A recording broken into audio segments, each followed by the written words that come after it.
അപ്പോൾ പ്രിയപ്പെട്ടവരെ, നമ്മുടെ വടകര 99-ാം വാർഡിൽ ഈ പ്രാവശ്യം മത്സരിക്കുന്നത് നമ്മുടെ യുവ നേതാവും വികസന പ്രവർത്തനങ്ങൾക്ക് നേതൃത്വം കൊടുക്കാൻ പറ്റുന്ന ഒരു വ്യക്തിയാണ്. നമ്മുടെ രാഹുലിനെയാണ് നമ്മൾ പാർട്ടി തീരുമാനിച്ചത്. അതെല്ലാവരും സന്തോഷപൂർവ്വം അംഗീകരിക്കണം. അത് വിജയിപ്പിക്കാനുള്ള പൂർണ്ണമായ ഉത്തരവാദിത്വം നിങ്ങളിലാണ്. അത് സജീവമായ പ്രവർത്തനം ഇന്നു മുതൽ നമുക്ക് ആരംഭിക്കണം. എന്താണ് അതെങ്ങനെ അശോക് കേട്ടാ? ഞാനൊക്കെ 10-30 വർഷമായിട്ട് പാർട്ടിയിൽ സജീവ പ്രവർത്തനമല്ലേ. നമ്മളിപ്പോൾ എത്ര ആൾക്കാരുടെ കൂട്ടത്തിൽ എല്ലാ വർഷവും മൂപ്പറ കുടുംബത്തിന് ആളെ വെച്ചാൽ എങ്ങനെയാ? പണവും സ്വാധീനമുള്ളവരെല്ലാം എല്ലാ പ്രാവശ്യം പരിഗണിക്കല്. അപ്പോൾ നമ്മൾ ഇടക്കലൊന്ന് പരിഗണിക്കണ്ടേ? എനിക്കിതിനോട് യോജിക്കാൻ കഴിയില്ല കേട്ടോ. അശോട്ടൻ പറഞ്ഞത് നീ കേട്ടിട്ടില്ലേ? പാർട്ടി തീരുമാനിച്ചല്ലേ, നമ്മളെല്ലാവരും കയ്യടിച്ച് പാസ്സാക്കിയല്ലേ, പിന്നെന്താ നീ ഈ വർത്തമാനം പറയുന്നു? അല്ലെങ്കിലും ഇവനെല്ലാം മത്സരിച്ചിട്ട് എങ്ങനെ ജയിക്കാനാ?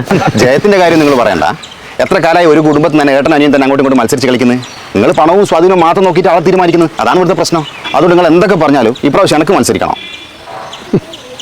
അല്ല സുമേഷേ, ഇനി എന്ത് പൊട്ടത്തരാ പറയുന്നത്? ഇതെല്ലാം നടക്കുന്ന കാര്യമാണ്. പൊട്ടൻ ഞാൻ മാത്രമല്ല വിനോദേട്ടാ, എന്നേക്കാൾ വലിയ പൊട്ടനാണ് നിങ്ങൾ. എത്ര കാലം നിങ്ങൾ ഇതിൻ്റെ പിറകെ നടക്കുന്നത്? നരച്ച് പിടിച്ചില്ലേ? ബാനർ കെട്ടലും പോസ്റ്റർ ഒട്ടിക്കലും ഇതൊക്കെ തന്നെ ഇത്ര കാലം ചെയ്തുകൊണ്ടിരുന്നേ. നമ്മളെല്ലാവരും ഒരു കണക്കിന് പൊട്ടൻ മാറാം. ഇനി എന്ത് തേങ്ങയാണ് പറയുന്നത്? റോഷത്തെ ഇനി മുന്നണ്ടേ, എനിക്ക് ഇവിടുത്തെ കാര്യങ്ങൾ അറിഞ്ഞൂടാലോ. വെറുതെ ഞാൻ നിൽക്കുമെന്നല്ലാണ്ട്. നീ എന്തോ ഒലക്കല വർത്താനം പറയുന്നത്? നിനക്ക് മൂളയില്ലേ? പാർട്ടിയുടെ അനുവാദം ഇല്ലാണ്ട് നിന്നെ ആര് സ്ഥാനാർത്ഥിയാക്കാനാണ്? അങ്ങനെയാണെങ്കിൽ ഞാൻ സ്വതന്ത്ര സ്ഥാനാർത്ഥിയാവും. അതിന് പാർട്ടിയിൽ നിന്ന് അനുവാദം വേണ്ടല്ലോ.